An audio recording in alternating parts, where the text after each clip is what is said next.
రే కప్ప కావాల్సి వచ్చిందిరా నీకు. కప్ప యానిగా, కప్ప యానిగా. బోర్లు కుదడం ఏంట్రా బోర్లో? ఆమె తిన్నావా యానమ్మ? ఆమె తిన్నావా?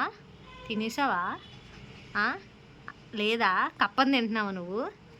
కప్పని ఓ అమ్మ కప్ప అలాగే తీసుకుంటారా కప్పనే? దొంగ ఫెలో, ఇడియట్ ఫెలో. యానీ యానీ నో నో యానీ నో యానమ్మనో. యానీ డైలీ ఇదే పొజిషన్ అనమాట. యానీ ఇక్కడే ఉంటుంది. దీన్ని డైలీ మార్నింగ్ ఒక 1 అవర్, ఈవినింగ్ ఒక 1 అవర్ వాకింగ్ తీసుకెళ్తాను అంతే. ఆఫ్టర్నూన్ అయితే ఫుడ్ పెట్టేస్తాను. పెట్టేసి ఇంక నార్మల్గానే ఉంటామన్నమాట. దాన్ని ఆడిపించము, టాయ్స్తో ఆడుకుంటుంది లేదా మమ్మల్ని పిలుస్తుంది. ఇలాంటి వీడియోస్ మీ దాకా రావాలంటే మన ఛానల్ని లైక్, షేర్, సబ్స్క్రైబ్ చేసుకోండి.